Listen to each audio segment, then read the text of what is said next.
വങ്ങാട് മൂർക്കനാട് റോഡിലെ കള്ളുഷാപ്പിൽ കവർച്ചയും ആക്രമണവും. വങ്ങാട് മൂർക്കനാട് റോഡിലുള്ള കള്ളുഷാപ്പ് ഉടമയുടെ കഴുത്തിൽ നിന്നും ഏകദേശം 8 പവനോളം വരുന്ന സ്വർണ്ണ ചെയിൻ തട്ടിയെടുത്ത് ആക്രമണം നടത്തിയ സംഭവം നാട്ടുകാരിൽ ആശങ്ക സൃഷ്ടിച്ചു. വെള്ളിയാഴ്ച ഉച്ചയ്ക്ക് 12 മുതൽ 12:30 വരെയുള്ള സമയത്താണ് സംഭവം നടന്നത്. 2 പേർ ബൈക്കിലെത്തി ഷാപ്പിൽ ഏകദേശം 2 മണിക്കൂറോളം ചിലവഴിച്ച ശേഷമാണ് കൃത്യം നടത്തിയത്. ബില്ലടയ്ക്കാൻ ആവശ്യപ്പെട്ടപ്പോൾ ബുൾസയും ഓംലെറ്റും വേണമെന്ന വ്യാജേന ജോലിക്കാരനെ അടുക്കളയിലേക്ക് അയച്ചു. തുടർന്ന് ജോലിക്കാരനെ അടുക്കളയിൽ പൂട്ടിയിടുകയും ചെയ്തു. ഇതിനുശേഷം ഇരുവരും ചേർന്ന് ഷാപ്പ് ഉടമയെ ആക്രമിച്ച് കഴുത്തിൽ നിന്നുള്ള സ്വർണ്ണ ചെയിൻ പൊട്ടിച്ചെടുക്കുകയും മൊബൈൽ ഫോണും കവർന്ന് രക്ഷപ്പെടുകയും ചെയ്തു. ആക്രമണത്തിൽ ഷാപ്പ് ഉടമയ്ക്കും ജോലിക്കാരനും നിസാര പരിക്കേറ്റതായി റിപ്പോർട്ടുണ്ട്. രാവിലെ 10:45 2 പേര് സ്കൂട്ടറുമ വന്നു. അവർ വന്ന് അവിടെ അങ്ങനെ ഇരുന്ന് പിന്നെ കുറച്ച് നേരം കഴിഞ്ഞ് അവരെന്തൊക്കെ ആംപ്ലേറ്റും ഇതൊക്കെ വാങ്ങിയിട്ട് ഇങ്ങനെ വേണം എന്ന് പറഞ്ഞ് നിർബന്ധമായിട്ട് കഴിച്ചു. അത് കഴിഞ്ഞിട്ടൊരു 3/4 മണിക്കൂർ കഴിഞ്ഞൊരു 11:15 ആയപ്പോൾ വേറെ 2 പേര് ഇന്നോവ പിന്നെ കാറിൽ വന്നു. അവർ ആ കാറിൽ നിന്ന് ഇറങ്ങി 2 പേര് പോയിട്ട് ബാക്കിലിരുന്നിട്ട് അവർ ഇതേമാതിരി 2 പേരും കാണാത്ത മാതിരി അവർ അപ്പുറത്ത് ഇരുന്നിങ്ങനെ കഴിച്ചിട്ട് പിന്നെ കുറേ കഴിഞ്ഞപ്പോൾ പിന്നെ അതിലത്തെ ഒരാൾ ഇങ്ങനെ മുമ്പിലേക്ക് ഒന്ന് ഇറങ്ങിയിട്ടുണ്ടോ. പിന്നെ അത് കഴിഞ്ഞു അവർ വന്നു. പിന്നെ ഇങ്ങനെ കുറേ ഇരുന്ന് ഇവർ തമ്മിൽ അറിയാത്ത മാതിരി ഇരുന്ന് കഴിച്ചു. ഒരു 12:15 ആവാൻ നേരത്ത് ഈ ഫ്രണ്ടിലിരിക്കുന്ന ഒരു പയ്യൻ ബാക്കിലെ മറ്റൊരിരിക്കുന്നവർ കയറിപ്പോണുണ്ട്.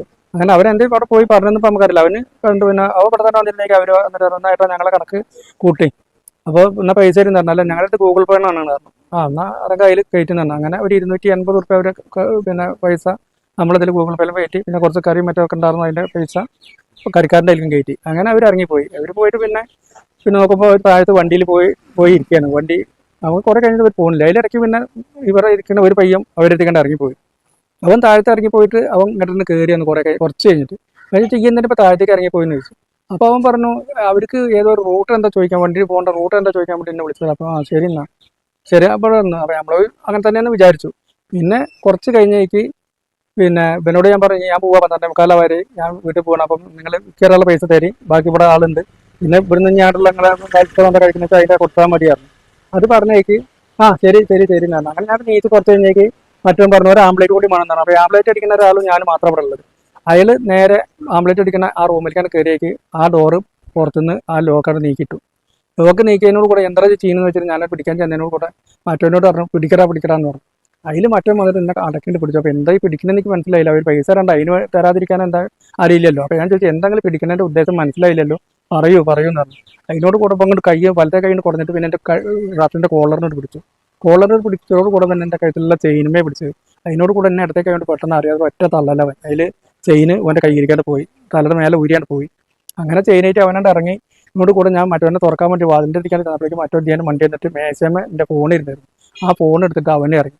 അങ്ങനെ അവർ ഇറങ്ങി ഓടിയപ്പോൾ പിന്നാലെ ഞങ്ങൾ വന്നപ്പോഴേക്ക് അവർ സ്കൂട്ടിയുമ്പോൾ വേഗം പോയി. അങ്ങനെ ഞാൻ താഴത്ത് ഇറങ്ങി വന്ന് എൻ്റെ വണ്ടി എടുത്ത് വിട്ടിട്ട് നോക്കുമ്പോൾ അങ്ങാടി ചെന്നപ്പോൾ ഒരു മനുഷ്യനുണ്ട്. വെള്ളിയാഴ്ച ദിവസമല്ലേ, അങ്ങാടിയൊക്കെ ഫുള്ള് ബന്ധായി കിടക്കുകയാണ്. സ്റ്റേഷനിൽ ചെന്നു. പിന്നെ അപ്പോൾ CI കണ്ടു, അവരോട് കാര്യങ്ങളൊക്കെ പറഞ്ഞു. അപ്പോൾ ഫോൺ നമ്പറൊക്കെ കൊടുത്ത് എല്ലാം ശരിയാക്കി. അങ്ങനെ ഉണ്ടായത്. മുമ്പ് പിന്നെ ഇന്നോവയിൽ വന്ന ആൾക്കാരെ മുമ്പ് ഒരു പ്രാവശ്യം ഇവിടെ വന്നിട്ടുണ്ട് എന്ന് പറഞ്ഞു. അന്ന് ഞാൻ കണ്ടിട്ടില്ല. ഇവിടെ നിൽക്കണ മറ്റേ കണ്ടു. മുമ്പിൽ വന്നിട്ടുണ്ട്. അത് 8 പവൻ, ഏകദേശം 8 പവൻ. 7ന്റെ മുകളിലുണ്ട്. 8ലേക്ക് ലേശം കമ്മി വരുമെന്ന് വെച്ചാൽ 8 ഉണ്ട്, ലേശം കുറവ് വരും. സംഭവ വിവരം അറിഞ്ഞ കൊളത്തൂർ പോലീസ് സ്ഥലത്തെത്തി അന്വേഷണം ആരംഭിച്ചു. സമീപ പ്രദേശങ്ങളിലെ CCTV ദൃശ്യങ്ങൾ കേന്ദ്രീകരിച്ച് പ്രതികളെ കണ്ടെത്താനുള്ള ശ്രമം പുരോഗമിക്കുകയാണ്. ബൈക്കിൽ രക്ഷപ്പെട്ട പ്രതികൾ ഏത് ദിശയിലേക്ക് പോയെന്നതും പോലീസ് പരിശോധിച്ചു വരികയാണ്. News desk D4 News.